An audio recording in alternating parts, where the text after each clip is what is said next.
खलील जिब्रान की बड़ी मीठी कथा है।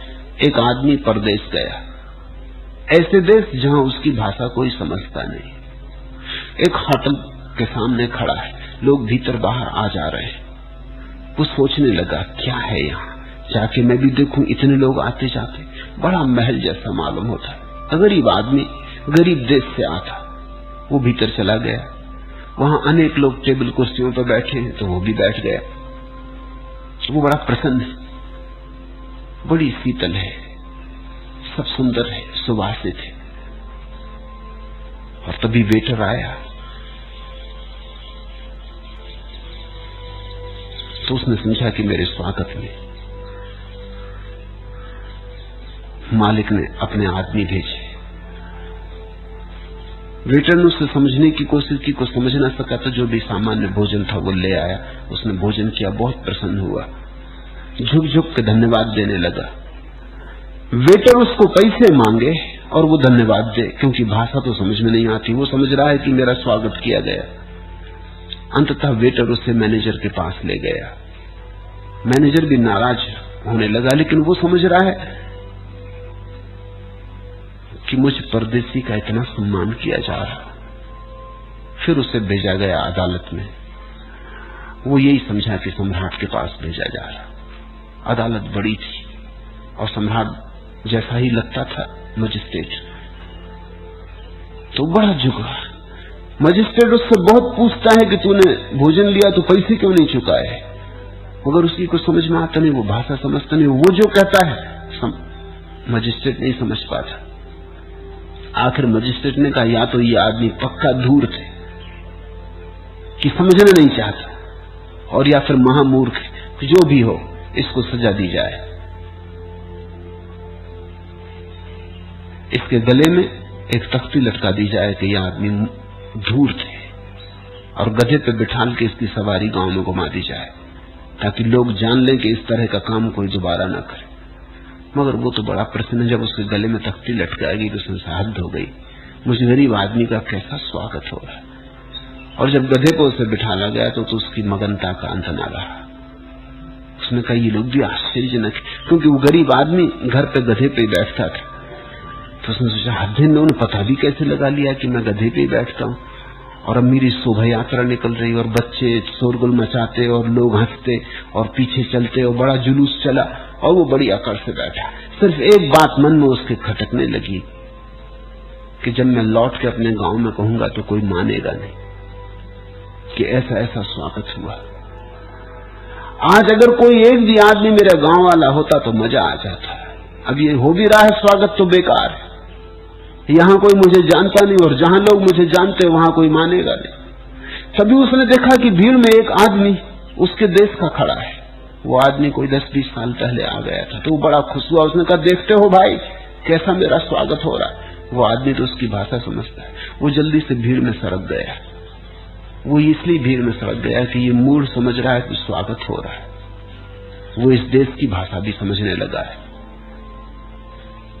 और कोई ये न पहचान ले कि मैं भी इसी आदमी के देश का रहने वाला हूं, कोई मुझे भी ऐसा न समझे कि मैं भी धूर्त हूं।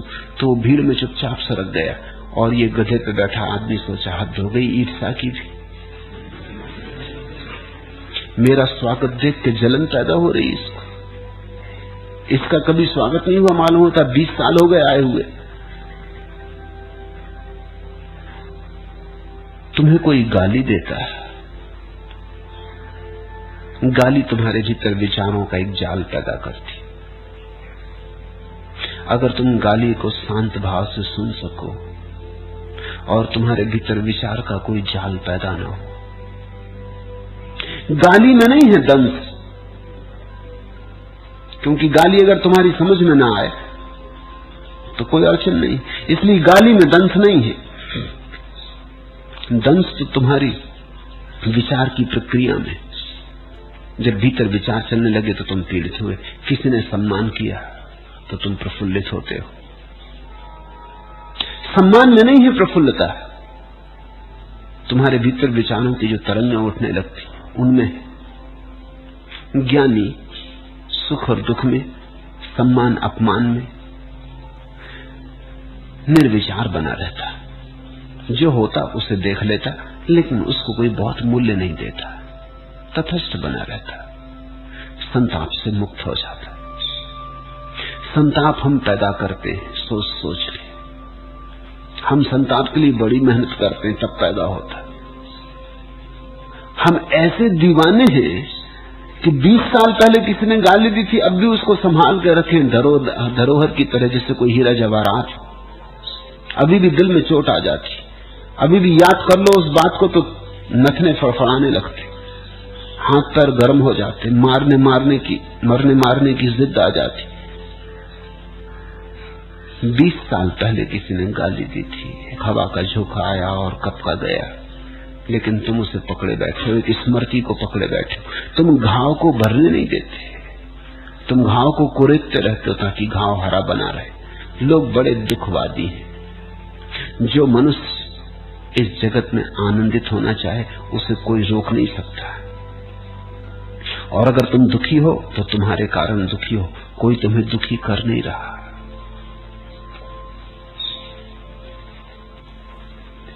मैंने सुना है एक आदमी किसी गुरु के पास बहुत वर्षों तक रहा। उसने एक दिन देखा कि गुरु पानी पे चल रहा है, वो बड़ा चमत्कृत हुआ। जब गुरु लौट के आया तो उसने पैर पकड़ लिए। चमत्कार से तो लोग बड़े चकित होते। उसने कहा कि ये सूत्र तो मुझे भी बता दो, ये तरकीब तो अब मैं छोड़ूंगा ना, जान के रहूंगा, ये रहस्य मुझे भी समझाओ कैसे पानी पर चले। गुरु ने कहा इसमें कुछ रहस्य नहीं, प्रभु पे भरोसा हो तो सब हो जाता है, इति निश्चयी, श्रद्धा हो सब हो जाता है। तो उसने कहा कैसे करूं श्रद्धा? तो उन्होंने कहा प्रभु का स्मरण काफी, राम नाम। तो उस आदमी ने दूसरे ही सुबह नदी पे जाके कोशिश की, एकदम दोहराने लगा राम राम राम राम। चलने की कोशिश की, तत्क्षण डुबकी खा गया, मुंह में पानी भर गया, बमुश्किल बाहर निकल गया, बड़ा क्रोधित हुआ। गुरु के पास गया और कहा कि आप धोखा दिए, मैं तो राम राम राम राम कहता ही गया, फिर भी डुबकी खा गया, और राम राम कहने की वजह से मुंह में भी पानी चला गया। वैसे मैं तैरना जानता हूं, मगर मैं राम राम कहने में लगा था और मैं इस ख्याल में था कि डुबकी तो होनी नहीं है, तो मैंने कुछ व्यवस्था नहीं की थी, सब कपड़े भी खराब हो गए, डुबकी भी खा गया। ये बात जस्ती नहीं, आपने कुछ धोखा दे दिया। गुरु ने पूछा कितनी बार राम कहा था? उसने कहा कितनी बार? अनगिनत बार कहा था। पहले तो किनारे पर खड़े होकर खूब कहता रहा ताकि बल पैदा हो जाए, फिर जब देखा कि हाँ अब आ गई गर्मी तो चला और डुबकी खा गया। और कह रहा था तब भी, जब डुबकी खा रहा था तब भी मैं राम राम ही कह रहा था। गुरु ने कहा इतनी बार कहा इसलिए डूब गए, श्रद्धा होती तो एक ही बार कहना काफी था, ये तो अश्रद्धा की वजह से इतनी बार कहा। श्रद्धा होती तो एक बार काफी था, फिर दोबारा क्या कहना? राम कह दिया, बात खत्म हो गई। सच तो यह है अगर श्रद्धा हो तो शब्द में कहना ही नहीं पड़ता, हृदय में उसकी पुलक, उसकी लहर काफी है, इतने शब्द भी नहीं बनाने पड़ते। हवा के एक झोंके की तरह से हृदय में कोई चीज गूंज जाती, तुम्हें गुंजानी भी नहीं पड़ती। इसलिए तो नानक ने उसके जाप को अजपा कहा है। जप करना पड़े तो सच्चा नहीं, थोड़ा झूठ हो गया। जप का मतलब ही हो गया तुम कर रहे हो। अजपा का अर्थ होता है जो अपने से हो। तुम बैठे हो, अचानक तुम पाओ भीतर की गूंज रही बात, खिल रहे फूल, तुम दृष्टा बन जाओ उस समय, करता नहीं। अजपा का अर्थ होता है जो तुमने जपा नहीं था फिर भी जपा गया, जो अपने आप हुआ। आगे हम सूत्रों में समझेंगे अजपा का अर्थ, जो स्फुरण मात्र है, जो तुम्हारे करने से नहीं हुआ है, जिसकी स्फुरना हुई है। वृक्षों में फूल खिले, वृक्षों ने खिलाए नहीं, खिले, इसलिए बड़ी गहरी सच्चाई है उनमें और बड़ी सुगंध, और उनके रंग अद्भुत हैं और प्रभु की उनमें झलक है। ये पक्षी गुनगुना रहे, ये चेष्टा नहीं कर रहे, ये गीत इनसे फूट रहा है। जैसे झरने बह रहे ऐसे पक्षी गीत गुनगुना रहे, जैसे हवा बहती और सूरज निकलता और सूरज की किरणें बरसती, ऐसे पक्षी गा रहे हैं। ये स्फुरन मात्र है। तुम जब बैठ के राम राम करते हो तब चेष्टा होती। चेष्टा यानी झूठ। तुम्हारा किया सब प्रपंच है, तुम्हारे किए तुम कहीं भी न पहुंच पाओगे। तुमने किया कि तुम भटके। तुम ऐसी दशा में आ जाओ जहां तुम ना करो, जो होता है उसे होने दो। लेकिन बिना किए तुम नहीं रह सकते। एक मछुआ एक नदी के किनारे मछलियां मार रहा था। उसने 2 बाल्टियां रख छोड़ी थी। मछलियां पकड़ता, एक बाल्टी में डाल देता और कुछ केकड़े पकड़ लेता तो उनको दूसरी बाल्टी में डाल देता। मछलियां जिस बाल्टी में डालता उसके ऊपर तो उसने ढक्कन ढांक रखा था, और केकड़े जिसमें डालता बिना ढक्कन के छोड़ दिया था। और 2500 केकड़े उसमें बिलबिला रहे थे और निकलने की कोशिश कर रहे थे, चढ़ रहे थे। गांव के एक राजनेता नेताजी घूमने निकले थे। उन्होंने खड़े होकर देखा, उनको कोई बात जची नहीं। उन्होंने कहा कि भाई तू कैसा पागल है, इतनी मेहनत कर रहा है और ये केकड़े सब निकल जाएंगे, इसको ढांकता क्यों नहीं? जैसे मछलियों को ढांका ऐसा इसको क्यों नहीं ढांकता? उसने कहा आप बेफिक्र रहो, ये केकड़े बड़े बुद्धिमान, ये करीब करीब राजनीतिज्ञ, ये राजनीति समझो आपकी राजनीति जैसी हालत है इनकी। एक केकड़ा चढ़ता है दूसरा नीचे खींच लेता है, ये निकल ना पाएंगे। इनकी वही हालत है जो दिल्ली में है। 25 केकड़े एक भी निकल नहीं सकता। ये तो मैं सुबह से पकड़ रहा हूं, एक भी नहीं निकला। मैं भी देख रहा हूं कि हद राजनीति चल रही। एक चढ़ता है 2 खींच लेते हैं उसको। इनको ढांकने की कोई जरूरत नहीं, ये अपने ही करने से फंसे हुए। इनका कृत्य ही इन्हें फंसा रखने को काफी है। तुम जो फंसे हो तुम्हारे ही कृत्य से फंसे हो। तुम जो खींच रहे हो दूसरा भी तुम्हें नहीं खींच रहा, तुम खुद ही अपने को खींच खींच के गिरा लेते हो। तुम्हारे जीवन में क्रांति घट सकती अगर तुम कृत्य को और कर्ता भाव को छोड़ दो और इस स्फुरना से जियो। ब्रह्म भूत मिदम सर्वम, यह सब जैसा तुमने देखा असत्य है, जैसा है वैसा तुमने अभी देखा नहीं। संसार और परमात्मा की यही परिभाषा है। तुमने अक्सर सोचा होगा कि संसार और परमात्मा 2 अलग अलग बातें। गलत सोचा है। परमात्मा को गलत ढंग से देखा तो संसार, संसार को ठीक ढंग से देख लिया तो परमात्मा। ये 2 बातें नहीं है, यहां द्वैत नहीं है, एक ही है। जैसा है वैसा ही देख लिया तो परमात्मा दिखाई पड़ जाता है, और जैसा नहीं है वैसा देख लिया तो संसार। ठीक ठीक देख लिया तो परमात्मा, चूक गए तो संसार। परमात्मा को देखने में जो चूक हो जाती उसी से संसार दिखाई पड़ता है।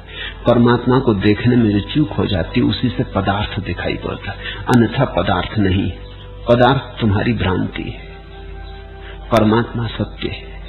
अब लोग हैं जो पूछते हैं परमात्मा कहाँ है, कहते हैं परमात्मा को देखना है। कभी कभी कोई नास्तिक मेरे पास आ जाता, वो कहता जब तक हम देखेंगे नहीं मानेंगे नहीं।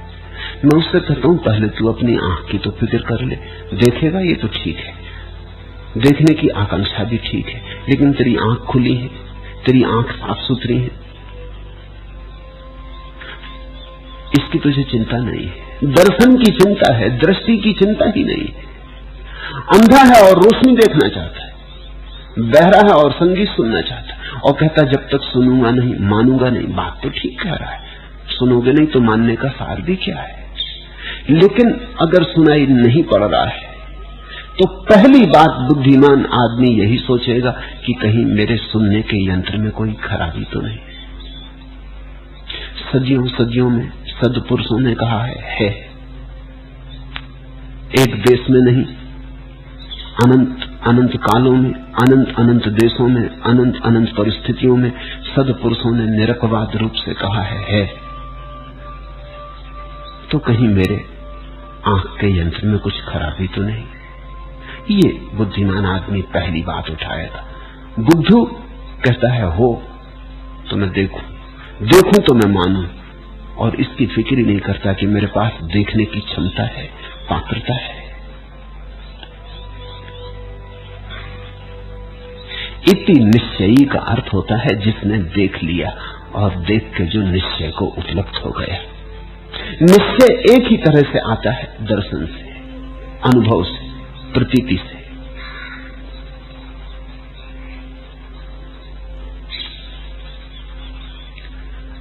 अलक्ष्य स्फुरना शुद्धा स्वभावे नैव साम्यति, और अलक्ष्य स्फुरन वाला शुद्ध पुरुष स्वभाव से शांत होता। ये शब्द बड़ा अद्भुत है, अलक्ष्य स्फुरन वाला। इसे समझ लिया तो अष्टावक्र का सब सारभूत समझ लिया। हम तो जीते हैं अपनी चेष्टा से, हम तो जीते हैं अपने योजना से, हम तो जीते हैं प्रयास से। जीने की ये जो हमारी चेष्टा है, ये जो प्रयास है, यही हमें तनाव से भर देता है, संताप और चिंता से भर देता है। इतना विराट अस्तित्व चल रहा है, तुम देखते हो फिर भी अंधे हो। इतना विराट अस्तित्व चल रहा है, इतनी व्यवस्था से चल रहा है, इतना संगीतपूर्ण, इतना लयबद्ध चल रहा है, लेकिन तुम सोचते हो तुम्हें अपना जीवन खुद चलाना पड़ेगा। कहा है मलूक ने, अजगर करे न चाकरी, पंछी करे न काम, दास मलूका कह गए सबके दाता राम। बड़ा अद्भुत वचन है। यद्यपि गलत लोगों के हाथ में पड़ गया, लोगों ने इसका अर्थ निकाल लिया कि पड़े रहो आलसी होकर, दास मलूका कह गए सबके दाता राम। तो अब करना क्या है? कुछ मत करो, ये मतलब नहीं है। अजगर करे न चाकरी, पंछी करे न काम। लेकिन देखा पंछी कितने काम में लगे, ला रहे घास पात, बना रहे घोंसले, बीन रहे गेहूं चावल दाल, इकट्ठा कर रहे भोजन, बच्चों को खिला रहे, खुद खा रहे। काम तो बहुत चल रहा है। अजगर भी सरक रहा है, अजगर भी काम में लगा है। लेकिन मलूक का कुछ अर्थ और है। मलूक ये कह रहे हैं कि पंछी इतना काम कर रहे फिर भी खुद नहीं कर रहे। जो हो रहा है हो रहा है, इसमें योजना नहीं है, इसमें अहंकार नहीं है, इसमें कर्तृत्व का भाव नहीं। लेकिन लोग तो अपने ही ढंग से समझते हैं, लोग अपनी बुद्धि से समझते हैं। लोगों ने समझा कि ये तो आलस्य का पाठ है, तो ओढ़ के चादर सो रहो। लेकिन तुम अगर चादर भी ओढ़ के सोए तो तुम ही करता हो। परमात्मा को करने दो, तुम मत करो। ये अर्थ होता है अलक्ष्य स्फुरन, अज्ञात स्फुरन। जो हाथ दिखाई नहीं पड़ते उनमें अपने को छोड़ दो। जिसने सब संभाला है तुम्हें भी संभाल लेगा। छोटी सी जिंदगी है तुम्हारी, एक दिन मरे दूसरे दिन गए, 2 दिन की जिंदगी है। इतना विराट संभला हुआ है, तुम अपनी इस 2 दिन की जिंदगी को छोड़ नहीं सकते इस विराट पर। और न छोड़ के भी क्या सार है, मरोगे। न तुमने जन्म लिया है स्वयं, न मौत तुम ले सकोगे। जन्म भी हुआ, मौत भी घटेगी। बीच में ये थोड़े से दिन है, तुम नाहक उत्पात कर रहे। अष्टावक्र कहते हैं छोड़ दो स्फुरन पर, जियो सहज स्फुरन से। मत करो योजना, मत बनाओ बड़े किले, मत खड़े करो बड़े स्वप्न। लेकिन लोग समझते हैं कि यह आलस्य की शिक्षा है। ये आलस्य की शिक्षा नहीं, ये अकर्मण्यता की शिक्षा नहीं, ये इतनी ही शिक्षा है कि कर्ता तुम न रहो, कर्ता परमात्मा हो। लेकिन लोग अपने ही ढंग से समझते। मैंने सुना है एक सम्राट ने एक बहुत बड़े चोर को फांसी की सजा दी। उस राज्य का नियम था कि जैसे फांसी की सजा हो, उससे अंतिम समय सम्राट पूछता था तेरी कोई आखिरी इच्छा तो नहीं। तो सम्राट ने पूछा उस महाचोर को, तेरी कोई आखिरी इच्छा तो नहीं? उसने कहा मेरी आखिरी इच्छा है, छोटी सी इच्छा है, वो पूरी हो जाए तो मैं तृप्त मरूं। मेरे पास कुछ मोती है और मेरे गुरु ने कहा था कि इन्हें बो देना, तो एक एक मोती से लाखों मोती पैदा होंगे। तो मैं इन्हें बो देना चाहता हूं। मैं तो मर जाऊंगा, लेकिन कोई ये फसल काटेगा। किसी को तो ये लाभ होगा, नहीं तो ये मोती मेरे साथ ही चले जाएंगे। सम्राट भी लोभ से भरा, और उसने कहा ठीक है, तुम राजमहल के बगीचे में ही बो दो।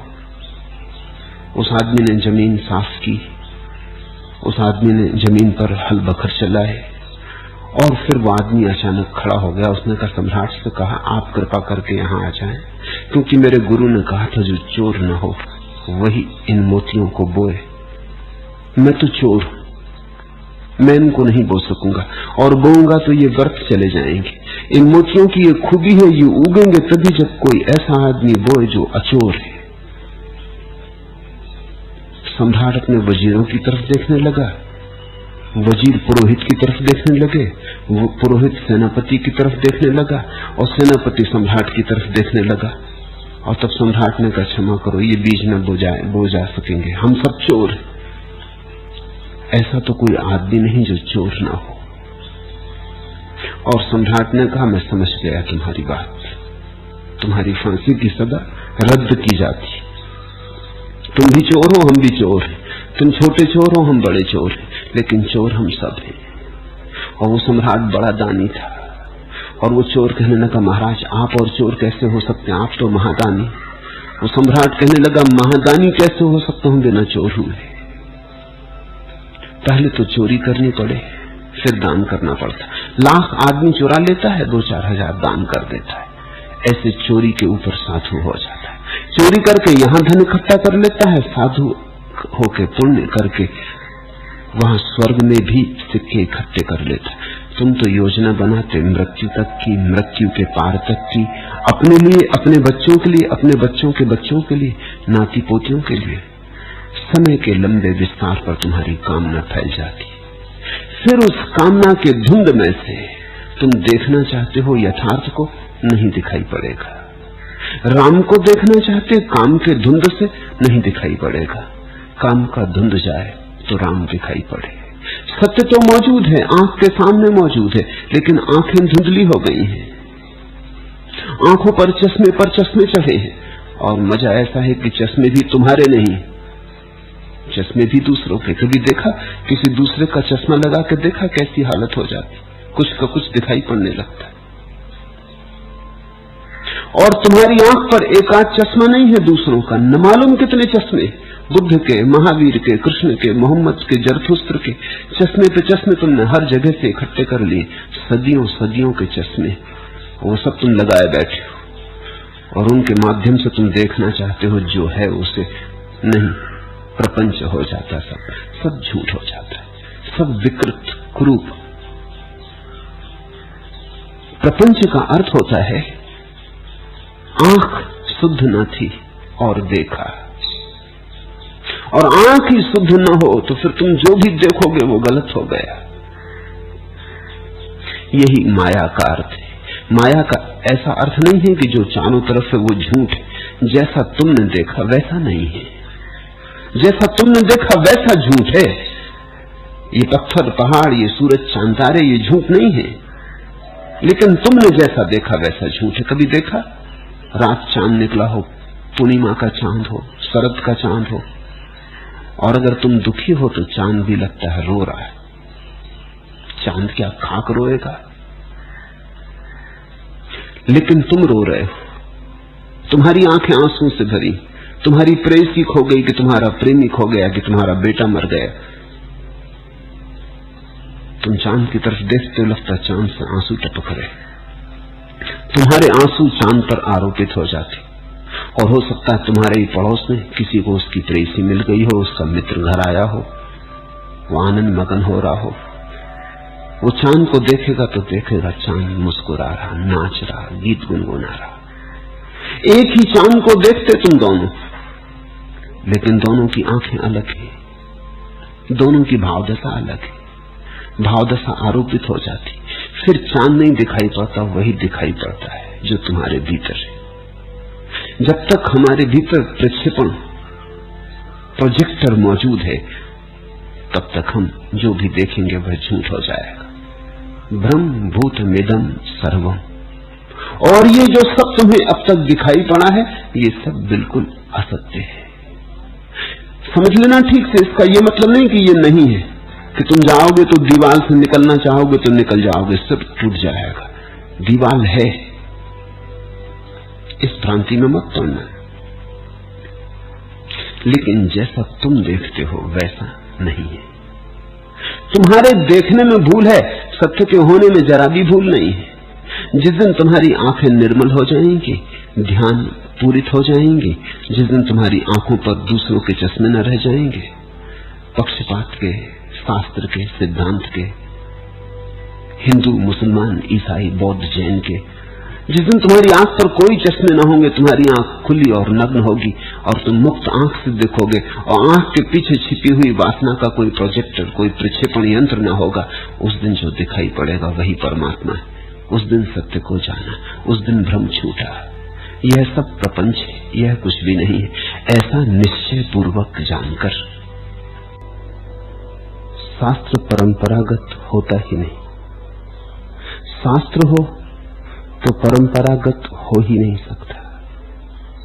शास्त्र के आसपास परंपरा बन जाए भला, शास्त्र तो सदा परंपरा से मुक्त है। शास्त्र के पास परंपरा बन गई, उसे तोड़ा जा सकता है, शास्त्र को फिर मुक्त किया जा सकता है। शास्त्र कभी बासा नहीं होता, न पुराना होता है, न प्राचीन होता है, क्योंकि शास्त्र की घटना ही समय के बाहर की घटना है, समय के भीतर की नहीं। अष्टावक्र आज भी वैसे ही नित्य नूतन है जैसे कभी रहे होंगे, और सदा नित्य नूतन रहेंगे। यही तो शास्त्र की महिमा है, शाश्वत, सनातन और फिर भी नित्य नूतन। हाँ, धूल जम जाती है समय की, तो धूल जम जाने के कारण कोई दर्पण को थोड़ी फेंक देता है, धूल को झाड़ देता है। यही कर रहा हूं, जमी धूल को झाड़ रहा हूं। दर्पण तो वैसा का वैसा है।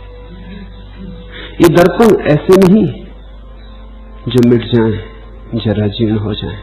ये चैतन्य के दर्पण है, ये आकाश जैसे निर्विकार दर्पण है। बदलियां गिरती हैं, आती हैं, जाती हैं, आकाश तो निर्मल ही बना रहता है। तो पहली बात, कोई शास्त्र परंपरा नहीं है। शास्त्र के आसपास परंपरा निर्मित होती जरूर। तो परंपरा को तोड़ने का उपाय कर रहा हूं। शास्त्र को बचाना और परंपरा को तोड़ना, यही मेरी चेष्टा है। शास्त्र पर और लोग भी बोलते हैं,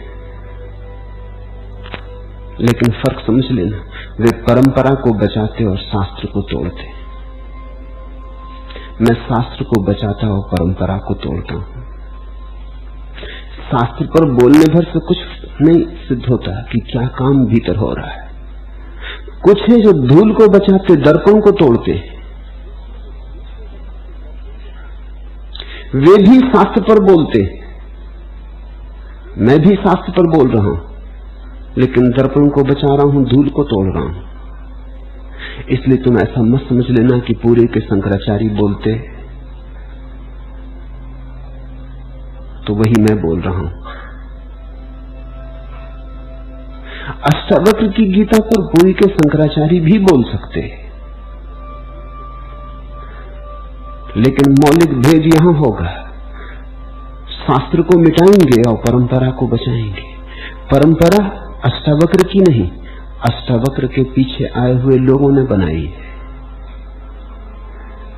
मैं उन सबको पोछे डाल रहा हूं जिन्होंने परंपरा बनाई है। कोई सदगुरु परंपरा नहीं बनाता, पर परंपरा बनती है, वो अनिवार्य है। उस परंपरा को बार बार तोड़ना भी उतना ही अनिवार्य है।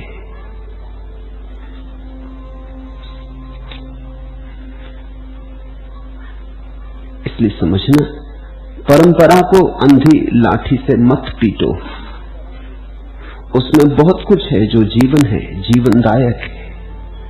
जैसे भी हो ध्वंस से बचा रखने के लायक है। परंपरा में दबा हुआ शाश्वत भी पड़ा है। इस कूड़े करकट में हीरे भी पड़े। परंपरा को अंधी लाठी से मत पीटो, उसमें बहुत कुछ है जो जीवन है, जीवनदायक है। जैसे भी हो ध्वंस से बचा रखने के लायक है क्या परंपरा? दो बातों का जोड़, परम ज्ञानी का अनुभव और अज्ञानियों का परम ज्ञानी के आसपास इकट्ठा हो जाना। परम ज्ञानी का शाश्वत को पकड़ के समय में उतारना और अज्ञानियों की समझ ना समझी है, उनकी समझ, उस नासमझी में अज्ञानियों ने जैसा समझा वैसी लकीरों का निर्मित हो जाना। जैसे रोशनी उतरे और अंधे आदमी की आंखों पे नाचे। अंधा आदमी कुछ धारणा बनाए, उस धारणा से परंपरा बनती। वो जो रोशनी उतरी वही शास्त्र है। और परंपरा में दोनों बातें मिश्रित हैं। आंखों वालों की बातें मिश्रित हैं, अंधों के टीकाएं, व्याख्याएं मिश्रित हैं। अंधों की व्याख्याओं को अलग करना है। पानी का छिछला होकर समतल में दौड़ना एक क्रांति का नाम है, लेकिन घाट बांधकर पानी को गहरा बनाना यह परंपरा का काम है। परंपरा और क्रांति में संघर्ष चलने दो। आग लगी है तो सूखी टहनियों को जलने दो, मगर जो टहनियां आज भी कच्ची और हरी हैं उन पर तो तरस खाओ। मेरी एक बात तुम मान जाओ, कुछ टहनियां ऐसी हैं जो सदा हरी हैं, जो कभी सूखती ही नहीं। जो सूख जाए वो आदमी का है, जो कभी ना सूखे वही परमात्मा का है। जो कुम्हला जाए क्षणभंगुर है, सीमा है जिसकी, उसका कोई बड़ा मूल्य नहीं, लेकिन क्षण में भी तो शाश्वत झांकता है। बुलबुले में, पानी के क्षणभंगुर बुलबुले में भी तो अस्तित्व झलक मारता है। बदलियां कितनी ही घिरी हों, बदलियों के पीछे नीला आकाश तो खड़ा है, बदलियों में से उसकी भी छांव तो दिखाई पड़ती, बदलियों में से उसका भी दर्शन तो होता है। जैसे ही कोई सद्गुरु कुछ कहता है, कहा शब्द बने, कहा किसी ने सुना व्याख्या बनी, कहा कोई पीछे चला। चलने वाला अपनी समझ से चलेगा, उसकी समझ मिश्रित हो जाएगी, फिर सदियां बीतती जाती। अष्टावक्र को हजारों साल हुए, इन हजारों साल में हजारों लोगों ने अपना अपना सब जोड़ा, अपनी अपनी व्याख्याएं, अपने अपने अर्थ डाले, उस सबसे विकृति हो गई। इस हजारों साल की प्रक्रिया में जो हुआ है उसे हम काट दें तो अष्टावक्र आज यही इसी क्षण ताजे प्रकट हो जाते। फिर परंपरा का भी उपयोग है, एकदम व्यर्थ नहीं। मैं तुमसे कुछ कह रहा हूं, अगर इसकी कोई परंपरा न बचे, इसकी कोई परंपरा न बने, तो ये क्रांति बिल्कुल खो जाएगी। यही तो जीवन का अद्भुत विरोधाभास है। क्रांति को भी टिकने के लिए परंपरा बनना पड़ता है, और परंपरा बन के क्रांति खो जाती है। लेकिन परंपरा की परतों के नीचे कहीं दिया जलता रहता है, और जब भी कोई सजग व्यक्ति ठीक चेष्टा करेगा तो परतों को तोड़कर फिर उस दिए को, जलते हुए दिए को फिर प्रकट कर देगा, फिर रोशनी प्रकट हो जाएगी। परंपरा तो ऐसे है जैसे बीज के आसपास खोल होती, मजबूती से बीज को बचाती, रक्षा करती, क्योंकि बीज तो कोमल है। अगर खोल ना हो बचाने को तो कभी का नष्ट हो जाता। भूमि में पहुंचने के पहले, ठीक ऋतु के आने के पहले, वर्षा के बादल घुमड़ते उसके पहले नष्ट हो गया होता है। वो जो खोल है बीच की, वो उसे बचाए रखती है। लेकिन कभी कभी खोल इतनी मजबूत हो सकती है कि जब ठीक मौसम भी आ जाए और बादल घिर उठे और मोर नाचने लगे, भूमि भी मिल जाए और तब भी खोल कहे मैंने तुझे बचाया, मैं बचाए ही रहूंगी, अब तुझे मैं छोड़ नहीं सकती, खतरा है, तो जो रक्षक था वो भक्षक हो गया। परंपरा बचाती। अगर परंपरा न होती तो अष्टावक्र के ये वचन बचते नहीं। इनको बचाया परंपरा ने। बिगाड़ भी परंपरा रही है, बचाया भी परंपरा ने। इस बात को ठीक से ख्याल में लेना। अगर परंपरा न बनती तो अष्टावक्र के वचन खो गए होते, बहुत सद्गुरुओं के वचन खो गए। मखली गोसाल के कोई वचन आज मौजूद नहीं। वो महावीर की हैसियत का ही व्यक्ति रहा होगा। जिसकी आलोचना महावीर को करनी पड़ी, बार बार करनी पड़ी है, वो आदमी हैसियत का रहा होगा, लेकिन उसके कुछ वचन नहीं बचे, कोई परंपरा नहीं बनी। तो अब उसे आज छुड़ाने का कोई उपाय नहीं।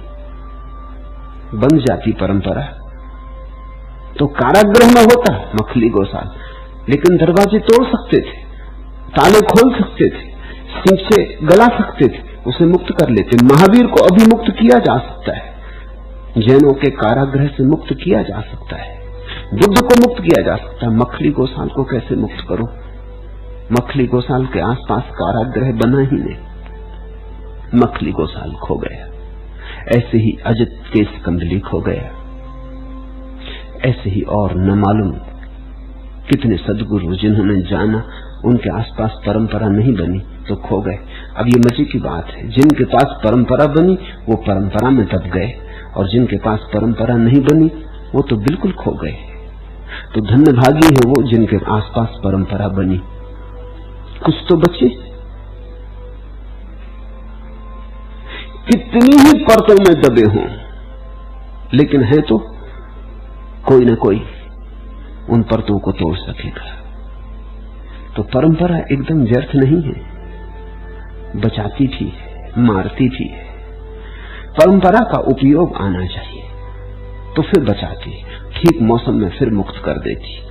एक ज़ैन फकीर जापान में मरा, उसका शिष्य रिंझाई बड़ा प्रसिद्ध था, इतना प्रसिद्ध था गुरु से ज्यादा प्रसिद्ध था। सच तो यह है कि रिंझाई के कारण ही गुरु की प्रसिद्धि हुई थी। लाखों लोग इकट्ठे हुए और रिंझाई रोने लगा। गुरु की लाश पड़ी और रिंझाई के आंसू झरने लगे, और रिंझाई के आसपास जो लोग थे उन्होंने कहा ये क्या करते हो, तुम्हें लोग रोता देखेंगे तो क्या सोचेंगे, बुद्ध पुरुष कहीं रोते? तो रिंझाई ने कहा तो समझ लो कि मैं बुद्ध पुरुष नहीं, मगर अब रोना हो रहा है तो क्या करूं। मेरे गुरु ने एक ही बात मुझे सिखाई थी कि जो स्वाभाविक हो उसे होने देना। अभी तो आंसू आ रहे, पर लोगों ने कहा तुम ही तो समझाते रहे कि आत्मा अमर है, अब रोते क्यों? रिंझाई ने कहा मैं आत्मा के लिए रो भी कहां रहा हूं, ये शरीर भी बड़ा प्यारा था, आत्मा तो अमर ही है, उसके लिए कौन रो रहा? ये गुरु की देह भी बड़ी प्यारी थी, अब दोबारा इसके दर्शन न हो सकेगी, अब अनंत काल में इसका कभी साक्षात्कार न हो सकेगा। एक अपूर्व घटना का विसर्जन हो रहा, तुम मुझे रोने भी ना दोगे, तुम संभालो अपना बुद्ध पुरुष और बुद्ध पुरुष की परिभाषा, मैं जैसा वैसा भला, लेकिन मुझे स्वाभाविक होने दो। और मैं तुमसे कहता हूं रिंझाई बुद्ध पुरुष था, इसीलिए रो सका। तुम जैसा कोई बुद्धू होता, अगर आंसू भी आ रहे होते तो रोक के बैठ जाता कि ये मौका कोई रोने का, सारी इज्जत पानी फिर जाएगा, अभी रोने का मौका, रो लेना एकांत में अकेले में करके दरवाजा बंद, अभी तो न रो भीड़ भाड़ के सामने, तो अकड़ के बैठे रहो कि ज्ञान को उपलब्ध हो गए, कैसा रोना। अरे ज्ञानी कहीं रोते, ये तो अज्ञानी रोते नहीं, ये निश्चित ही बुद्ध पुरुष रहा होगा। तभी तो बुद्ध पुरुष होने की बात को भी दो कोड़ी में फेंक दिया, कहा रखा संभालो तुम ही, तो फिर मैं बुद्ध पुरुष नहीं, बात खत्म हुई। मगर जो सहज हो रहा है होने दो। बुद्ध पुरुष होने का अर्थ होता है सहजता, समग्रता। जीवन समग्र है कहना मुश्किल है। बुद्ध पुरुषों के संबंध में कोई भविष्यवाणी नहीं हो सकती। बुद्ध पुरुष ऐसे मुक्त जैसे आकाश। ऐसा हुआ गौतम बुद्ध के जीवन में उल्लेख है कि जब वो 12 वर्ष के बाद अपने घर वापस लौटे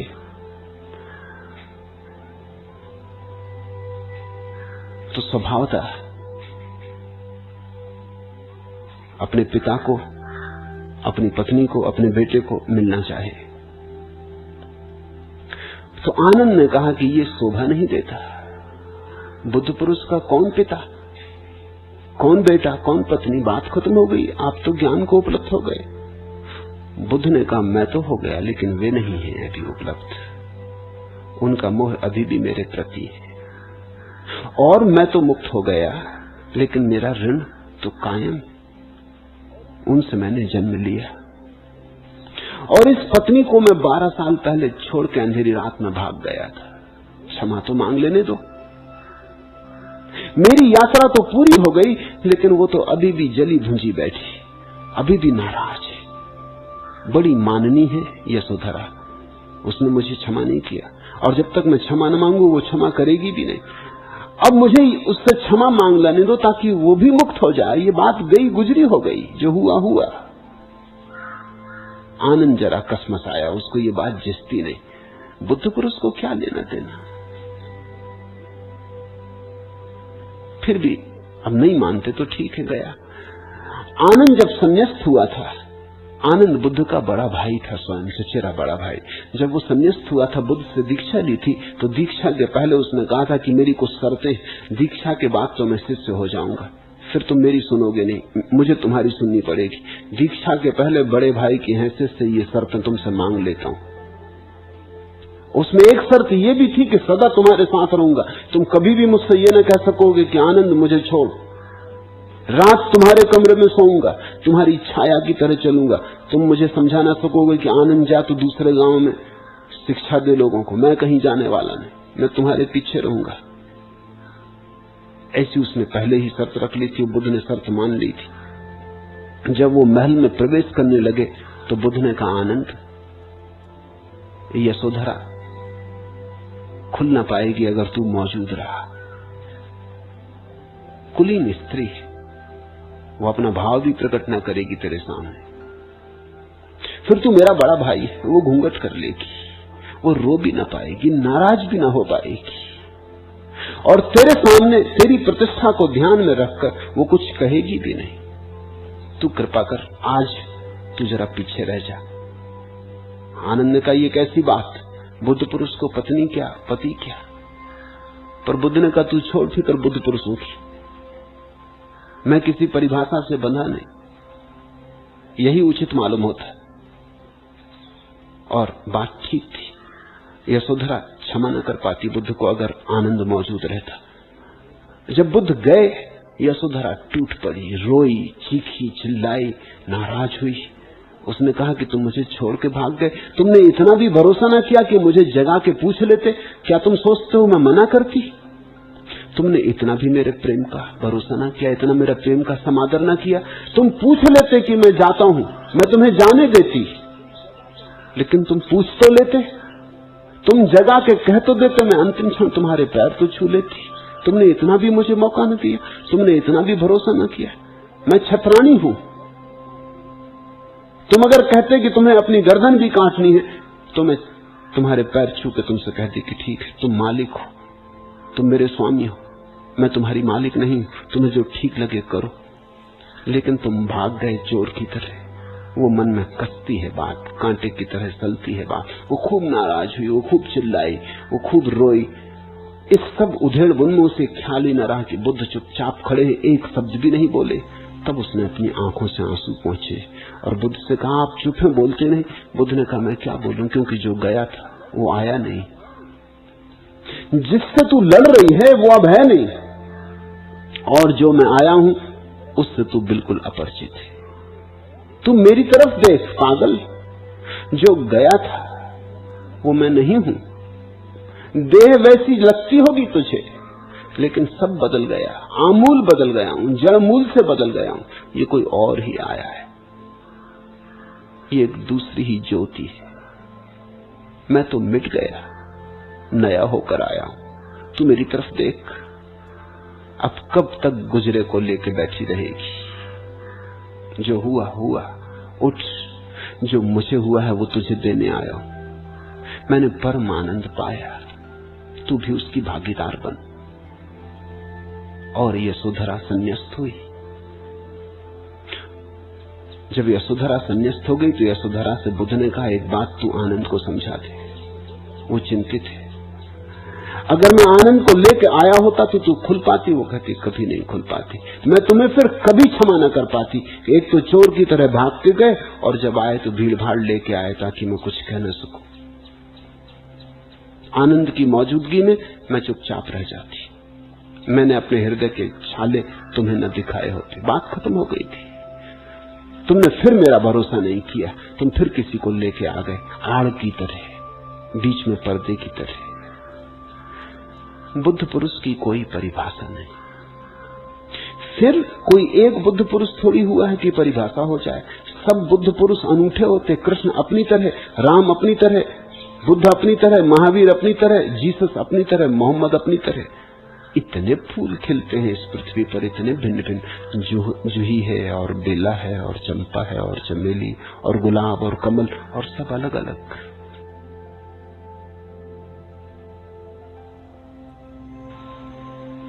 हर बुद्ध पुरुष अनूठा है, इसलिए परिभाषा तो कैसे हो? नहीं, कोई परिभाषा नहीं हो सकती। तुम पूछते हो क्या बुद्ध पुरुष भी आंसू बहाते? बहा भी सकते, ना भी बहाएं। निर्भर करता है इस पर किस बुद्ध पुरुष के संबंध में बात हो रही, उसके व्यक्तित्व पर निर्भर करता है। तुमने देखा, कृष्ण का एक नाम है रणछोड़ दास। बड़ा मजेदार नाम है। भाग खड़े हुए रणछोड़ के, रणछोड़ दास जी। अब तुम कहोगे बुद्ध पुरुष भाग सकता? कृष्ण भागे। बुद्ध पुरुष झूठ बोल सकता है? कृष्ण के जीवन में बहुत झूठ है। बुद्ध पुरुष दिए हुए वचन तोड़ सकता? कृष्ण ने तोड़े। क्या करोगे? बुद्ध पुरुष हाथ में तलवार ले सकता? मोहम्मद ने ली, हालांकि तलवार पर लिखा था शांति मेरा संदेश है। इस्लाम का अर्थ होता है शांति। अब तलवार पर लिखे शांति मेरा संदेश, और कोई जगह न मिली लिखने को। कहना मुश्किल है। इधर एक बुद्ध है जो कहते हैं चींटी को भी मारना पाप है, उधर एक मोहम्मद है, वो तलवार लेके आदमियों को काटते रहे, जरा फिक्र न की। इधर महावीर है, वो कहते हैं पानी भी छान के पीना। उधर कृष्ण है, वो अर्जुन से कहते हैं तू मार, बेफिक्र मार, क्योंकि ये मारे ही जा चुके हैं, तू तो निमित्त मात्र है। जितने बुद्ध पुरुष उतने प्रकार है, परिभाषा असंभव है।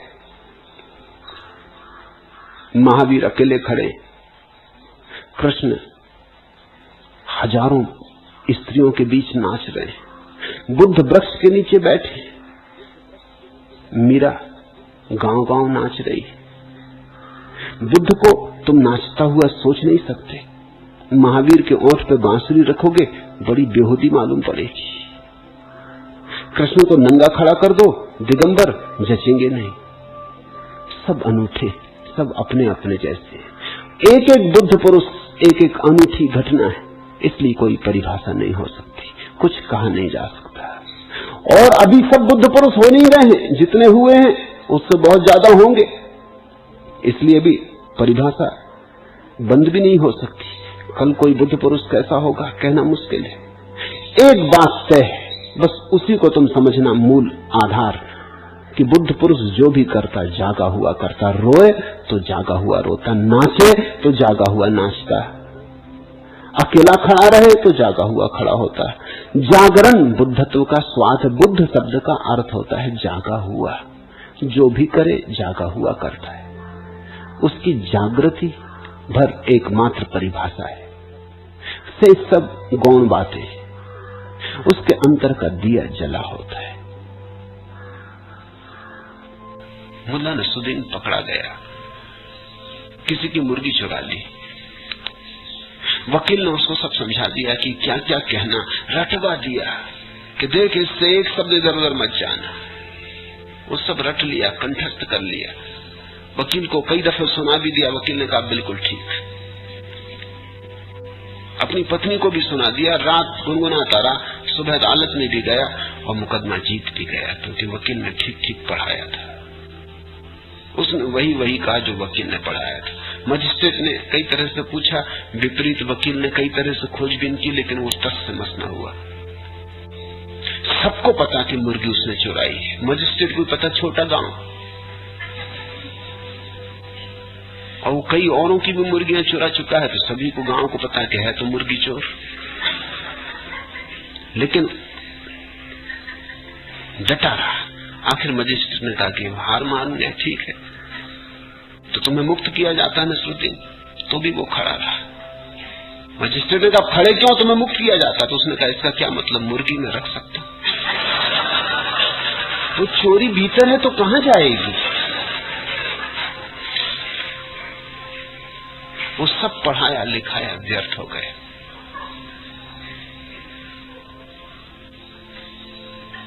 आदमी कितना ही ऊपर से आरोपण कर ले, कोई न कोई बात भीतर से फूट ही पड़ती, खबर दे जाती।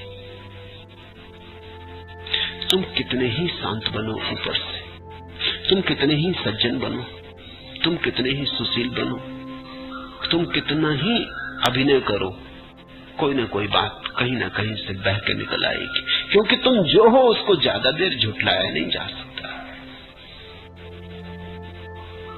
गुरजीएफ कहता था कि मेरे पास कोई आदमी 3 घंटे रह जाए तो मैं जान लेता हूं क्या है उसकी असलियत, क्योंकि 3 घंटे तक भी अपने झूठ को खींचना मुश्किल हो जाता है। इसलिए तो धोखा होता है। जिनसे तुम रास्ते पे मिलते हो, जिनसे सिर्फ संबंध जयराम जी का है, उनको तुम समझते हो बड़े सज्जन। रास्ते पे मिले, जयराम जी कर लिए, अपने अपने घर चले गए। उतनी देर के लिए आदमी संभाल लेता है। मुस्कुरा दिया, तुम्हें देख के प्रसन्न हो गया, बाग हो गया, और तुमने कहा कैसा भला आदमी। जरा पास आओगे तब भलाई बुराई पता चलनी शुरू होगी, निकट आओगे तब कठिन होने लगेगा। यही तो रोज सारी दुनिया में होता है। किसी स्त्री के प्रेम में पड़ गए, कोई स्त्री तुम्हारे प्रेम में पड़ गई, तब दोनों कितने सुंदर, और दोनों का प्रेम कैसा अद्भुत। ऐसा कभी पृथ्वी पे हुआ नहीं, कभी होगा भी नहीं। फिर विवाह कर लो, फिर धीरे धीरे जमीन पर उतरोगे, असलियत प्रकट होना शुरू होगी। वो जो ऊपर ऊपर का आवरण था, वो जो लीपा पोता आवरण था, वो टूटेगा। क्योंकि कितनी देर उसे खींचोगे? असलियत निकल के रहेगी। आरोपण थोड़ी बहुत देर चल सकता है, असलियत प्रकट होकर रहेगी। तो जो 2 व्यक्ति करीब करीब रहेंगे तो असलियत प्रकट होनी शुरू होती। दूर दूर से सभी ढोल सुहावने मालूम होते। ज्ञानी की यही खूबी है कि वो स्वभाव से, स्वभाव का अर्थ होता है जागृत होकर जिसने स्वयं को जाना, पहचाना, जिसकी अंतर प्रज्ञा प्रबुद्ध हुई, जिसके भीतर का दिया जला, जो अब अपने स्वभाव को पहचान लिया, अब इससे अन्यथा होने का उपाय न रहा। अब तुम उसे कैसी भी स्थिति में देखोगे, तुम उसे हमेशा अपने स्वभाव में स्थिर पाओगे। जो ज्ञानी स्वभाव से व्यवहार में भी सामान्य जन की तरह नहीं व्यवहार करता और महासरोवर की तरह क्लेश रहित है, वही शोभता है। संस्कृत में जो शब्द है वो है लोकवत, वो सामान्य जन से ज्यादा बेहतर है। लोकवत का अर्थ होता है भीड़ की भांति, जो भीड़ की तरह व्यवहार नहीं करता। भीड़ का व्यवहार क्या? भीड़ का व्यवहार धोखा है कुछ दिखाते कुछ, है कुछ बताते कुछ, कहते कुछ करते कुछ। दूर दूर से एक मालूम होते, पास आओ कुछ और मालूम होते। दूर से तो चमकते सोने की तरह, पास आओ तो पीतल भी संदिग्ध हो जाता है कि पीतल भी है या नहीं। हो सकता है पीतल का भी पालिश ही हो।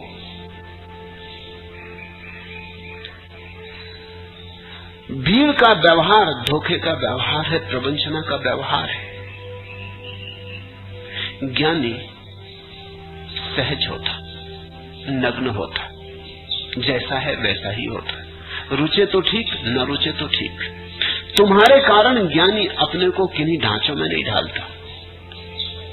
तुम्हारी अपेक्षाओं के अनुकूल व्यवहार नहीं करता, जैसा है वैसा ही व्यवहार करता है, रुचे ठीक ना रुचे ठीक। ज्ञानी तुम्हें देखकर व्यवहार नहीं करता, अपने स्वभाव से व्यवहार करता है। शायद बहुतों को ना भी रुचे, क्योंकि जो झूठ में बहुत पारंगत हो गए उनको ये सच्चाई न रुचेगी। जो झूठ में बहुत कुशल हो गए हैं उनको इस सच में खतरा मालूम पड़ेगा, उनको उनके झूठ के टूट जाने का भय मालूम पड़ेगा। इसलिए ज्ञानियों पर भीड़ सदा नाराज रहती है। हाँ, जब ज्ञानी मर जाते हैं तब उनकी पूजा करती, क्योंकि मरे ज्ञानियों में कोई खतरा नहीं। जीवित ज्ञानी के सदा भीड़ विरोध में रहती, रहेगी ही, क्योंकि जीवित ज्ञानी की मौजूदगी ही बताती है कि भीड़ झूठ है। और जीवित ज्ञानी के पास आके तुम्हें अपनी असली तस्वीर दिखाई पड़ने लगती। जीवित ज्ञानी कसौटी है, उसके पास आते पता चल जाता है कि तुम सोना हो कि पीतल, और कोई मानने को तैयार नहीं होता कि पीतल है। जानते हो फिर भी मानने को तैयार नहीं होते कि पीतल हो। जानते हो कि पीतल हो, लेकिन फिर भी घोषणा करते रहते स्वर्ण होने की। जितना पता चलता है पीतल है, उतने ही जोर से चिल्लाते हो कि स्वर्ण हो। अपने को बचाना तो होता है, अहंकार अपनी सुरक्षा तो करता है। इसलिए ज्ञानी से लोग नाराज होते। महावीर नग्न खड़े हो गए। ये समस्त ज्ञानियों का व्यवहार, चाहे उन्होंने कपड़े उतारे हो या न उतारे हो, लेकिन समस्त ज्ञानी नग्न खड़े हो जाते, जैसे हैं वैसे खड़े हो जाते हैं, बालवत, स्वाभाविक। जो ज्ञानी स्वभाव से व्यवहार में भी लोकवत व्यवहार नहीं करता, जो साधारण स्थितियों में भी भीड़ का आचरण अंधानुकरण नहीं करता, जिसके होने में एक निजता है, जिसके होने में अपने स्वभाव की एक धारा है, स्वच्छंदता है, जिसका स्वयं का गीत है, जो तुम्हारे अनुसार अपने को नहीं ढालता। अब तुम जरा देखो, तुम्हारे मुनि हैं, तुम्हारे महात्मा हैं, वो तुम्हारे अनुसार अपने को ढाले बैठे, इसलिए तुम उनकी पूजा कर रहे हो। एक स्कूल में एक शिक्षक ने अपने बच्चों से पूछा कि अगर एक घर के भीतर आंगन में 10 भेड़ें बंद हो और एक छलांग लगा के दीवार से बाहर निकल जाए तो कितनी भीतर रहेंगी? एक बच्चा जोर से हाथ हिलाने लगा, उसने कभी हाथ हिलाया भी न था। वो बच्चा सबसे ज्यादा कमजोर बच्चा था। शिक्षक बड़ा खुश हुआ, उसने कहा अच्छा पहले तू उत्तर दे। उसने कहा एक भी न बचेगी। शिक्षक ने कहा पागल हुआ, मैं कह रहा हूं 10 भेड़ें भीतर और एक छलांग लगा के निकल जाए तो भीतर कितनी बचेंगी? तुझे गणित आता है कि नहीं? तुझे गिनती आती कि नहीं? उस छोटे लड़के ने कहा कि गिनती आती हो या ना आती हो, भेड़ें मेरे घर में, मैं भेड़ों को जानता हूं। एक छलांग लगा गई, सब लगा गए। गणित तुम समझो, भेड़ों को मैं समझता हूं। और भेड़ें गणित को नहीं मानती। भेड़ तो अनुकरण से जीती है, भीड़ भेड़ है। सदगुरु तुम्हें भीड़ से मुक्त कराता है, सदगुरु तुम्हें समाज के पार ले जाता है, सदगुरु तुम्हें शाश्वत के साथ जोड़ता है। समाज तो सामयिक है, क्षणभंगुर, रोज बदलता रहता, आज कुछ कल कुछ, नीति बदलती, इसकी शैली बदलती, इसकी ढंग ढांचा बदलता, इसका व्यवस्था रोज बदलती रहती है। सदगुरु तुम्हें उससे जोड़ा देता है जो कभी नहीं बदलता, जो सदा जैसा था वैसा है, वैसा ही रहेगा। सदगुरु तुम्हें परमात्मा से मिलाता है और परमात्मा ही तुम्हारा आत्यंतिक स्वभाव है। इसलिए हम सदगुरु को मनोवैज्ञानिक नहीं कहते और मनोवैज्ञानिक सदगुरु नहीं है। फिर ये भी ख्याल रखना, मनोवैज्ञानिक के पास तुम जाते हो जब तुम रुग्ण होते हो, सदगुरु के पास तुम तब जाते हो जब तुम सब भांति स्वस्थ होते हो और अचानक पाते हो जीवन में कोई अर्थ नहीं। इस भेद को ख्याल रखना। मेरे पास लोग आ जाते हैं कभी, वो कहते हैं कि हमारे सिर में दर्द है। मैं कहता हूं डॉक्टर के पास जाना चाहिए। कोई कहता है कि तबीयत खराब रहती है तो चिकित्सा करवानी चाहिए। मैं इसलिए यहां नहीं हूं कि तुम्हारी तबीयत खराब रहती है उसका मैं इंतजाम करूं, तो डॉक्टर किस लिए? जिसका काम वो करे। तुम मेरे पास तब आओ जब सब ठीक हो, और फिर भी तुम पाओ कि कुछ भी ठीक नहीं। धन है, पद है, प्रतिष्ठा है, और हाथ में राख ही राख। सफलता मिली है और हृदय में कुछ भी नहीं, एक फूल नहीं खिला, एक गीत नहीं उमगा, कंठ सूखा का सूखा रह गया। बाहर सब हरियाला हरियाला है और भीतर सब मरुथल है, और एक भी मरुद्धान का पता नहीं, जरा भी छाया नहीं, धूप ही धूप, तड़फन ही तड़पन। जब तुम्हारे पास सब हो और तुम पाओ कि कुछ भी नहीं है, तब खोजना सद्गुरु को। जब तुम्हारी सफलता असफलता सिद्ध हो जाए, तब खोजना सद्गुरु को। जब तुम्हारा धन तुम्हारे भीतर की निर्धनता बता जाए, तब खोजना सद्गुरु को। जब तुम्हारी बुद्धिमानी बुद्धूपन सिद्ध हो जाए, तब खोजना सद्गुरु को। सद्गुरु के पास जाना ही तब जब ये जीवन व्यर्थ मालूम होने लगे, तो वो किसी और जीवन की तरफ तुम्हें ले चले, किसी नए आयाम की यात्रा कराए। मनोवैज्ञानिक के पास तुम जाते हो तो तुम्हारा संबंध वही है जो तुम चिकित्सक के पास जाते हो। चिकित्सक तुम्हारा गुरु नहीं है। तुम्हारे पैर में चोट लग गई, तुम डॉक्टर के पास गए, उसने मलहम पट्टी कर दी। डॉक्टर तुम्हारा गुरु नहीं है। गुरु एक प्रेम का संबंध है, अपूर्व प्रेम का संबंध है। गुरु इस जगत में सबसे गहन प्रेम का संबंध है। उसने तुम्हारे पैर पर मलहम पट्टी कर दी, तुमने उसकी फीस चुका दी, बात खत्म हो गई। गुरु से जो नाता है वो हार्दिक है। तुम कुछ भी चुका के गुरु ऋण चुका ना पाओगे। जब तक कि तुम उस अवस्था में ना आ जाओ जहां तुम्हारे भीतर छिपा गुरु प्रकट ना हो जाए, तब तक गुरु ऋण नहीं चुकेगा। तो गुरु का संबंध कुछ किसी और दिशा से। तुम्हारे हृदय में एक उमंग उठती, किसी के पास होकर तुम्हें झलक मिलती परम सत्य की, कोई तुम्हारे लिए झरोखा बन जाता। किसी के पास रहकर तुम्हें संगीत सुनाई पड़ता शाश्वत का। तुम्हारे मन में बड़ा शोरगुल है, लेकिन फिर भी किसी के पास क्षण भर को तुम्हारा मन ठहर जाता और शाश्वत को जगह मिलती। किसी के पास तुम्हें स्वर सुनाई पड़ने लगते, दूर के पार के, तारों के पार से जो आते, और किसी की मौजूदगी में तुम्हारे भीतर कुछ उठने लगता, कुछ सोया जगने लगता। सद्गुरु कैटालिटिक एजेंट है, उसकी मौजूदगी में कुछ घटता है। सद्गुरु कुछ करता नहीं, मनोवैज्ञानिक कुछ करता है, मनोवैज्ञानिक तकनीशियन है। सद्गुरु कुछ करता नहीं, उसकी मौजूदगी में कुछ होता है। सद्गुरु करता तो है ही नहीं, क्योंकि करता छोड़ के ही तो वो सद्गुरु हुआ है। उसने प्रभु को कर्ता बना लिया है, खुद तो शून्य हो गया है, निमित्त मात्र, बांस की पोली बांसुरी हो गया है। अब सद्गुरु कुछ करता नहीं, लेकिन उसके पास महत्व घटता है, बहुत कुछ होता है। सद्गुरु को मनोवैज्ञानिक नहीं कहा जा सकता। पहली बात, सद्गुरु वैज्ञानिक नहीं है। अगर सद्गुरु कुछ है तो शायद शाश्वत का कवि है, शायद तुकबंदी ना भी करता हो, शायद छंद में बांधता भी ना हो कुछ, शायद शब्दों और व्याकरण का धनी भी ना हो, शायद मात्राओं का उसे बोध भी ना हो, लेकिन फिर भी सद्गुरु शाश्वत का कवि। इसलिए तो हमने सद्गुरुओं को ऋषि कहा है। ऋषि का अर्थ होता है कवि। उन्होंने जो भी कहा है वो खुद नहीं कहा है, परमात्मा उनसे बोला है। इसलिए तो हमने वेदों को अपौरुषेय कहा है, पुरुष के द्वारा निर्मित नहीं। इसलिए तो कहा कि कुरान उतरी, मोहम्मद ने रची नहीं, उन पर उतरी, इल्हाम हुआ। इसलिए तो जीसस कहते हैं कि मैं नहीं बोलता, मेरे भीतर प्रभु बोलता है, ये वचन मेरे नहीं।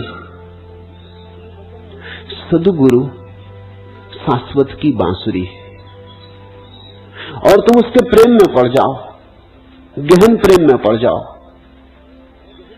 तर्क इत्यादि छोड़ के उसके प्रेम में पड़ जाओ, तो ही कुछ घटेगा। मनोवैज्ञानिक के पास तुम्हें प्रेम में पड़ने की जरूरत नहीं। सच तो यह है, तुम चकित होगे जान के कि फ्रायड, एडलर, जुंग और उनके पीछे आने वाले मनोवैज्ञानिकों की लंबी कतार कहती है कि मरीज अगर प्रेम में पड़ने लगे तो मनोवैज्ञानिक उसे रोके।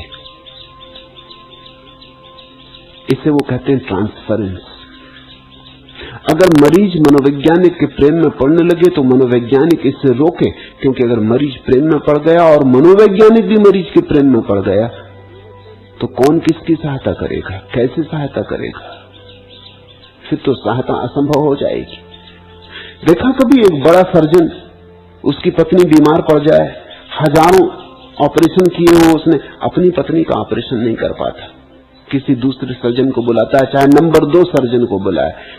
नंबर 1 सर्जन नंबर 2 सर्जन को बुला के ऑपरेशन करवाता है, क्योंकि खुद डरता है। प्रेम इतना है कि हाथ कब जाएंगे, घबराहट होगी, चिंता पकड़ेगी कि कहीं सफल हो पाऊंगा कि असफल हो जाऊंगा, पत्नी है कहीं मर न चाहे। इतनी चिंता से घिरा हुआ निश्चिंत न रहेगा, सर्जन कैसे हो पाएगा? नहीं, दूरी चाहिए। सर्जन चाहिए बिल्कुल निरपेक्ष, जिससे कुछ प्रयोजन ही नहीं। तुम जिंदा हो कि मुर्दा, इससे भी प्रयोजन नहीं। तुम बचोगे कि नहीं बचोगे, इसमें भी कोई आग्रह लगाव नहीं। मर गए तो मर गए, बचे तो बचे। वो तो सिर्फ अपना शिल्प जानता है, अपनी कला जानता है, वो अपनी कला का उपयोग कर लेगा। मैंने सुना है एक सर्जन किसी के पेट का ऑपरेशन कर रहा था और उसने अपने सहयोगी को मरीज के सिर के पास खड़ा किया था कि कुछ विशेष घटे तो खबर देना। कोई 10 मिनट बाद सिर के पास खड़े हुए आदमी ने कहा, महानुभाव रुकिए। उसने कहा, बीच में मत टोको। तो वो चुप रहा। फिर उसने कहा कि लेकिन सुनिए तो, मैं क्या कहना चाहता हूं। मेरी तरफ का जो हिस्सा है वो मर चुका है, उस सिर की तरफ का जो हिस्सा है, उसके सहयोगी ने कहा, वो मर चुका है, अब ऑपरेशन आप किए ही चले जा रहे हैं। ये आदमी अब जिंदा नहीं है, अब आप बेकार मेहनत कर रहे हैं। सर्जन को इसका भी पता नहीं होना चाहिए कि जिंदा भी है आदमी के मुर्दा। वो अपनी कुशलता से अपना काम किया जा रहा है, उसे जरा भी डमाडोल नहीं होना चाहिए। तो फ्रायड ने कहा है कि मरीज और मनोचिकित्सक के बीच किसी तरह का रागात्मक संबंध न बने, अन्यथा मुश्किल हो जाएगी, फिर सहयोग देना मुश्किल हो जाएगा। दूरी रहे। ठीक उल्टी बात सदगुरु के साथ है। अगर रागात्मक संबंध न बने तो इतनी दूरी रहेगी कि कुछ हो ही न पाएगा। रागात्मक संबंध बने तो ही कुछ हो पाएगा। सदगुरु के पीछे तुम पागल हो के प्रेम में पड़ो तो ही कुछ हो पाएगा, मतवाले हो जाओ तो ही कुछ हो पाएगा। ये संबंध प्रेम का है। बुद्ध के जीवन में उल्लेख है, किसा गौतमी नाम की एक सुंदरी युवती का इकलौता बेटा मर गया।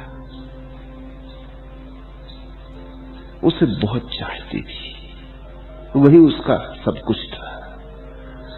वो उसकी लाश को लेके गांव में घूमने लगी। वो द्वार द्वार दस्तक देने लगी कि कोई औषधि हो, कोई तंत्र मंत्र, किसी का आशीष। लोग रोते, उस पर दया करते। सारा गांव उसे प्रेम करता था। वो प्यारी महिला थी। उसका पति भी मर गया था। इसी बेटे के सहारे जीती थी और ये बेटा भी चल बसा। वो बिल्कुल अकेली हो गई। उसने किसी तरह जहर का घूंट पी के पति के मर जाने को स्वीकार कर लिया था, लेकिन अब ये बहुत ज्यादा हो गया। अब उसका आखिरी सहारा भी गया, उसका आखिरी भविष्य भी छिन गया। अब सब तरफ अंधेरा था। किसी ने उसको कहा कि पागल, हमारे द्वारों पर दस्तक देने से क्या होगा, हम खुद दुखी हैं। तू ऐसा कर, बुद्ध आए हुए, तू उनके पास जा। बुद्ध गांव के बाहर ठहरे, शायद उन महात्मा की आशीष से कुछ हो जाए। तो अपने बेटे की लाश को लेकर गई, बुद्ध के चरणों में लाश रख दी और कहा, आप आए हैं, ये देखें, मैं भी जवान हूं, मेरा पति चला गया, ये मेरा बेटा भी गया, आप कुछ करें, मेरे दुख को देखें। वो जार जार रो रही है। बुद्ध ने कहा, ठहर, कुछ करूंगा, कुछ करना ही पड़ेगा। उसकी हिम्मत लौट आई। उसके आंसू सूख गए। उसने कहा कितनी देर लगेगी? बुद्ध ने कहा थोड़ी ही देर लगेगी। तेरे गांव में तू जा, किसी भी घर से 4 दाने चावल के मांग ला, लेकिन ऐसे घर से मांगना जहां कोई मौत कभी घटित न हुई हो। वो भागी, वो तो भूल ही गई कि ये क्या बात बुद्ध ने कही है, ये कहीं होने वाली है। लेकिन जब आदमी अपने दुख में डूबा होता तो कौन गणित लगाता, शायद कोई घर हो जहां मौत कभी न हुई हो। और जब बुद्ध कहते हैं तो जरूर कोई घर होगा। वो घर द्वार मांगने लगी कि 4 दाने गेहूं के मुझे दे दो। लोग बोरियां खोल दी, उन्होंने कहा पूरी बोरी की बोरी ले जा, हम सारा खलिहान तेरे घर पर उंडेल दे, लेकिन क्षमा कर, हमारे दाने काम ना आएंगे। हमारे घर में तो बहुत मौतें हो चुकी, जिंदा तो बहुत कम है, मरे बहुत है। हमारे बाप मरे, बाप के बाप मरे, माँ मरी, माँ की माँ मरी, हमारे भाई मरे, किसी की पत्नी मरी, किसी के पति मरे, किसी के बेटे, किसी की बेटी। मुर्दों की संख्या ज्यादा है, वे लोग कहने लगे, जिंदा तो बहुत कम है, 2-4 बचे, लाखों मरे। घर घर घूमते घूमते लेकिन एक बात उसकी समझ में साफ होने लगी कि मौत तो घटती ही है, हर घर में घटती है, हर आदमी को घटती है। मेरे साथ अपवाद नहीं हो सकता। पूरे गांव में मांगते मांगते किस्सा गौतमी समाधि को उपलब्ध हो गई। जब वो लौट के आई तो परम शांत थी।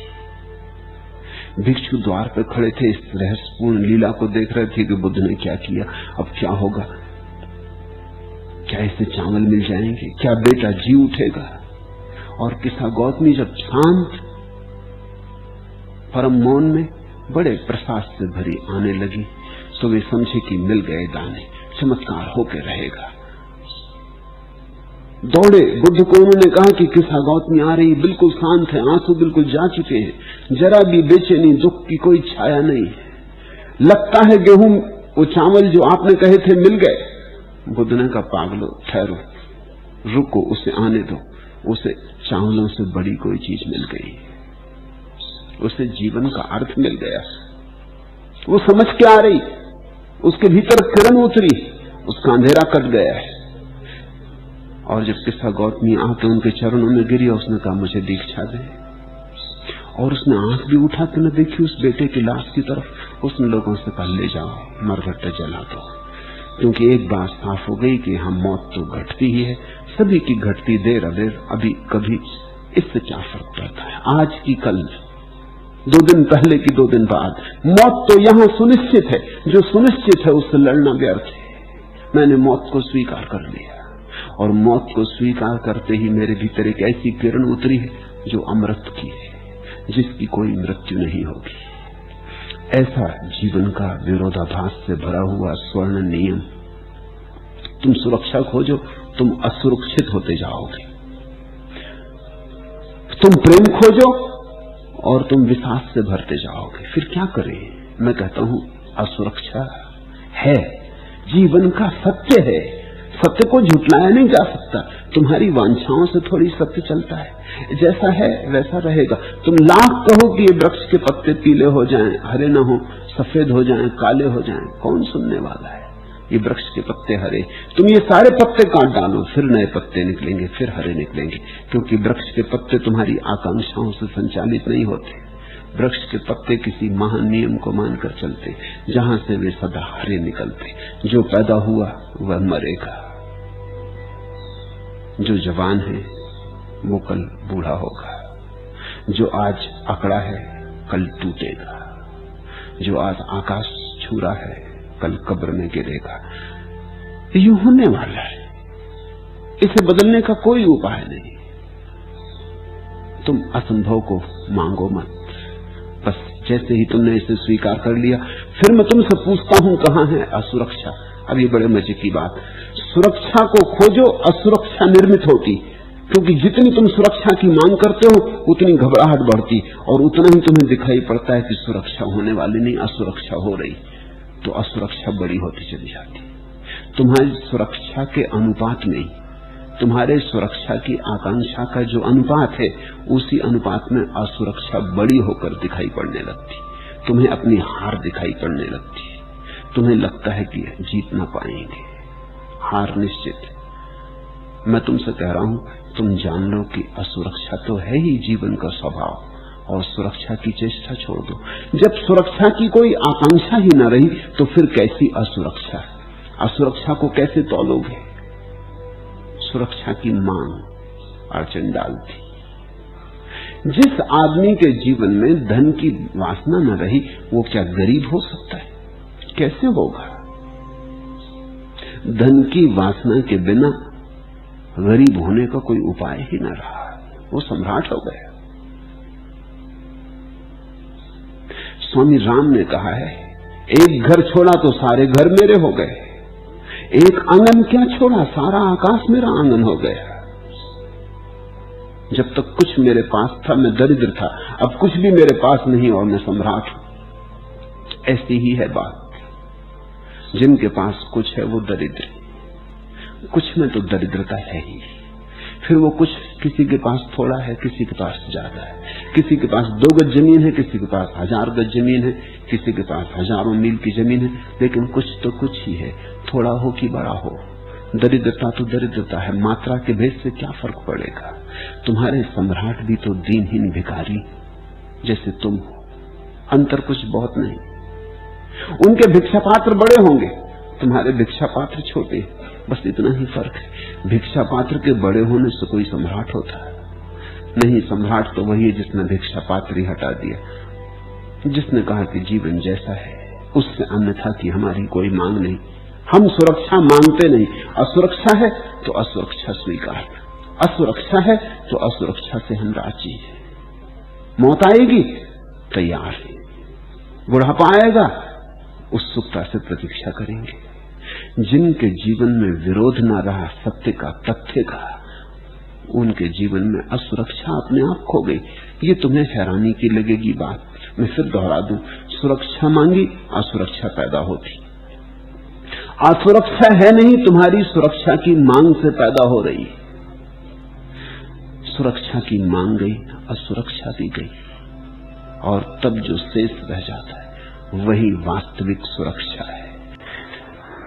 मैंने सुना है महाराष्ट्र के एक अपूर्व संत हुए एकनाथ, एक आदमी उनके पास बार बार आता था, खोजी था,